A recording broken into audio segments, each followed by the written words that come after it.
top of the gun, hand outstretched, somewhat in a fist position, correct? Yes. In fact, the safety's on the side, so you have to turn your thumb to the side and slide the safety back, correct? Sure. And then you have to turn your finger up on top, your thumb on top of the gun and pull the trigger back, correct? Not necessarily in that order. You can pull the hammer back first. Either way, it's two separate actions, correct? Yes. One on top of the gun, one to the side of the gun, correct? Yes.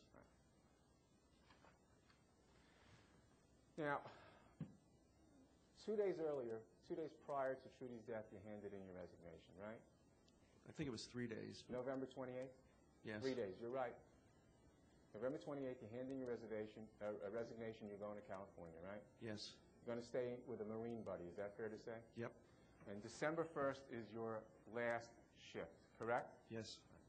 Now, on which one? On November 28th, you take the gun out of the house and bring it to your locker, correct? The Mauser.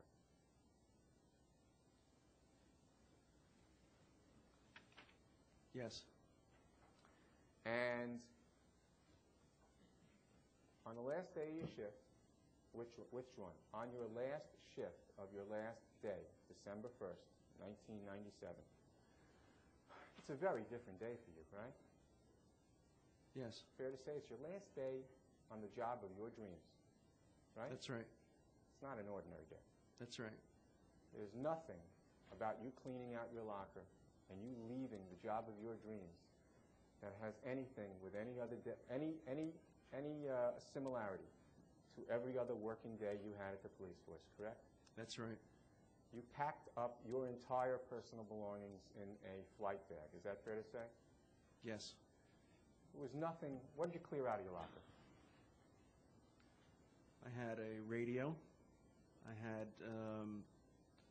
Which one? Which one?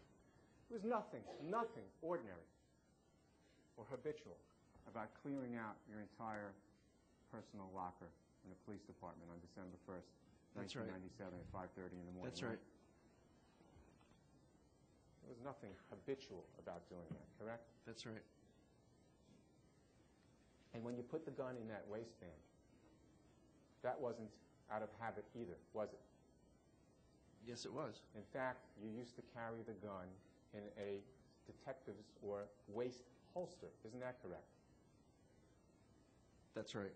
Out of habit, when you wore that off-duty revolver on the days that you wore it in a holster, correct? That's right. So when you put that gun in your waistband, that was also something out of the ordinary for you, right? Yes, sir. Okay. Now, that gun, when you took it out of that locker, was loaded, wasn't it? Sure. It was a round in the chamber, in fact, correct? That's right. You hadn't worn that off-duty gun since you had previously given it to Trudy Doyle as a gift. Isn't that correct? That's not true. You remember this typed statement that you made on December 1st, 1997, approximately 3 pages of typewritten material? Do you remember that? I remember my statement. I've read it. You read it? Of course, in preparation for this trial, right? I've read the statement.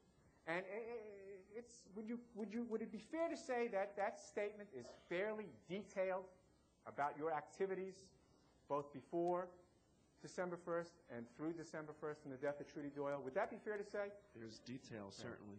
And you speak in detail about the gift of the gun to Trudy Doyle, right? I speak about it, yes. You speak about in that statement about the practices you had with her trying to snatch the gun. Is that fair to say? Yes. You speak about hiding the gun, right? Yes. You speak about putting that gun in your locker, hiding. I got a while, Judge. You speak about putting that gun back in your locker on November 28th, right? Yes. You speak about putting the gun in your waistband as it's loaded on December 1st, right? Yes. There's not one mention in this report of you ever again, after giving that gun to Trudy Doyle, ever carrying that gun as an off-duty revolver. Isn't that right? There's no mention, that's right. Thank you. The fact of the matter is what you did on November 28th was you took that gun, you brought it to your locker, and you left it there for 3 days, and you took it out on December 1st, right? No.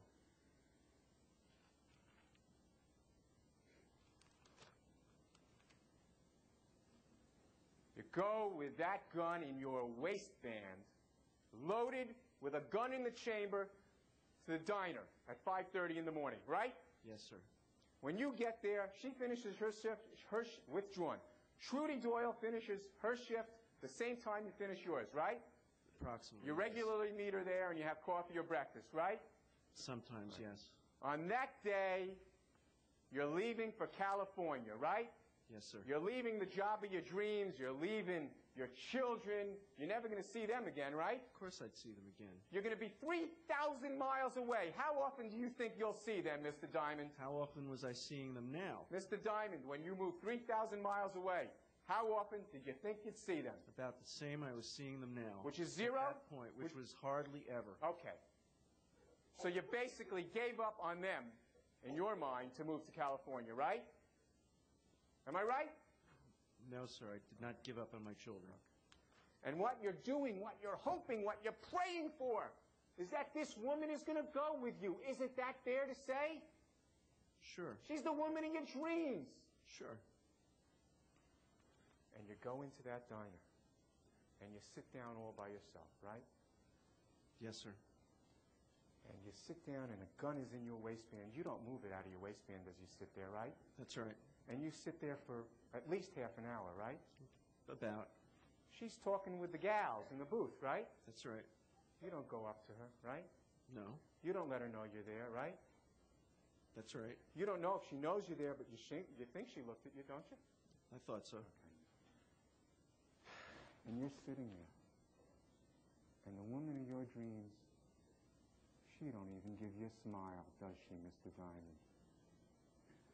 That's yes right. or no?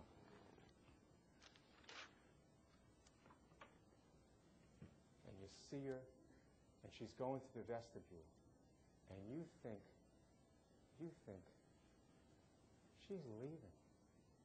She's leaving. That's right. She's not even saying hello to me, right? Right? That's right. Not even a goodbye to me, right? I wasn't sure she even saw me. But you thought she did, right? I wasn't sure. You thought she did, right? Yes or no? Yes, sir. And she's walking out without even a goodbye. The man who saved her life, right? That's right. The man who loved her, was going to make her strong, independent, right? Yes, sir. She's walking out the door, right? Yes, sir. So you run down there or you walk quickly to the vestibule, right? Right? Yes.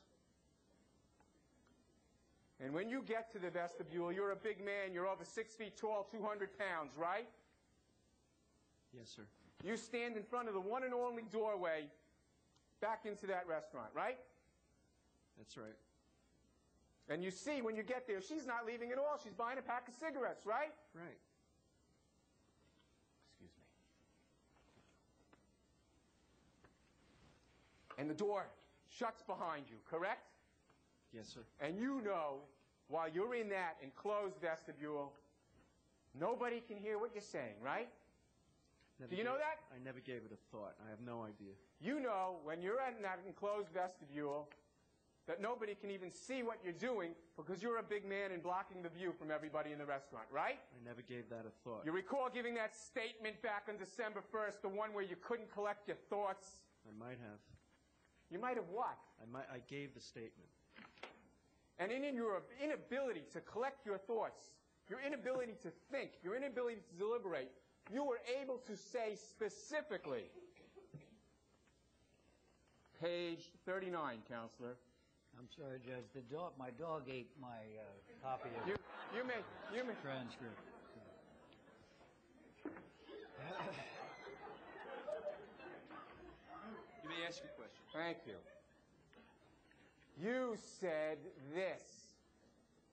This vestibule was between the door to the street and another door leading into the restaurant area itself.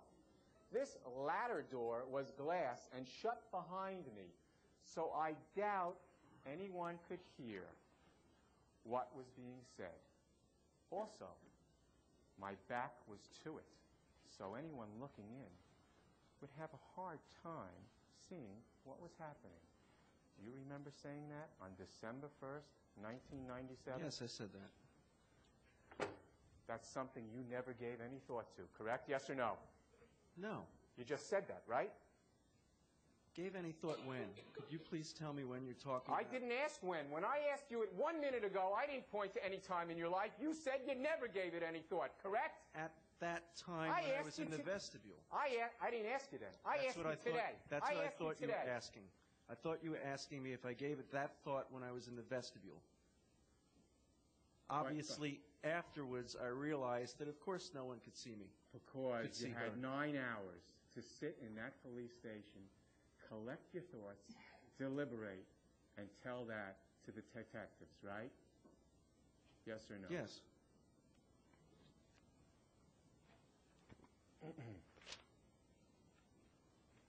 Now, as you confront her, you say, which one? Are you going to California with me, or are you coming to California with me? One moment, Your Honor, with your indulgence. And I will wrap it up shortly. You're reading my mind. It's been 15 years. I should be able to. You say that she told you, no, you're not. That's right. The fact of the matter is, what she said to you was, no, I'm not going, correct? No. When you spoke to the police on December 1st, you told them what she told you was that she said she's not going, correct? Yes or no? Yes or no? Objection, Your Honor. Should refer to the Been statement. answered, Your Honor. Should refer to the statement. I don't have to refer to the statement, Your Honor. He has You answered should that. That's what refer he to the said. statement when you Your Honor, misstate the Mr. statement as a Kennedy, matter. there's a reason My dog God hadn't eaten my created statement, I'd be able to What correct I'm it. thinking, Mr. Kennedy, you don't. Very well, Your Honor. That's the last time I'm warning you. All right. I didn't ask you what was written in the statement. I asked you whether you told the detectives that she told you you weren't going, and you said that's what you told them, right? I thought you were Yes or no? referring to the statement. But you don't have it in front of you. I asked you, are you making things up as we go along? No. All right. So I asked you a simple question. Did you tell the detectives on December 1st whether or not she told you she wasn't going? And you said, yeah, that's what I told them, right? That's what I said. Is that true? Did you tell them that? I believe I did. So she didn't say, no, you're not. She said on this, which one? She said, no, I'm not going, right? No. She never told you she wasn't going to California She said, that day? no, you're not. But you didn't tell that to the police on December 1st, correct? That's correct. Now, on direct examination, am I correct that you said she then grabs, by the way, at this moment in time, with finality, you know she's not going with you to California, right?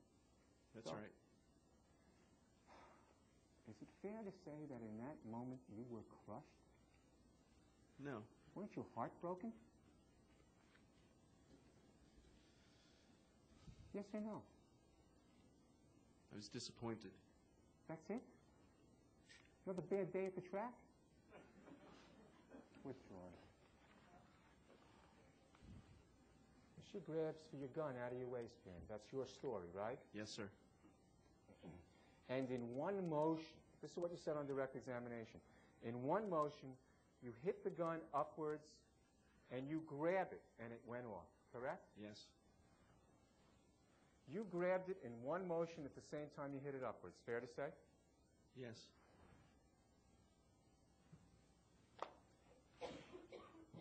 And the bullet that was fired off that one motion as you're grabbing it went and struck Trudy Doyle in the chest.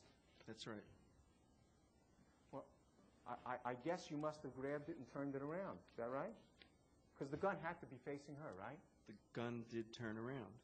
As you grabbed it with your judo training or martial arts training, you grabbed it in one motion, were able to turn the gun around, it pointed at her chest, and it went off accidentally, right? It was my arm Yes that or was no? in one motion. Excuse me? It was my arm that was in one motion. You said on direct examination that in one motion you hit the gun and grabbed it, didn't you? Yes. and it went off, right? Yes. And that trigger had to be pulled to go off, correct? Yes, sir. Not a hair trigger, right? That's right. Did the gun go flying up in the air? It did actually fly up about several inches. Oh, wait a second. So you didn't hit and grab in one motion. You hit it, the gun flew up in the air, and then you grabbed the gun, But right? my arm, which was in one motion, it was my arm that I was talking about that was in one motion. Mr. Diamond, you have now said on 3 prior occasions that you hit and grabbed it in one motion. Is that testimony inaccurate?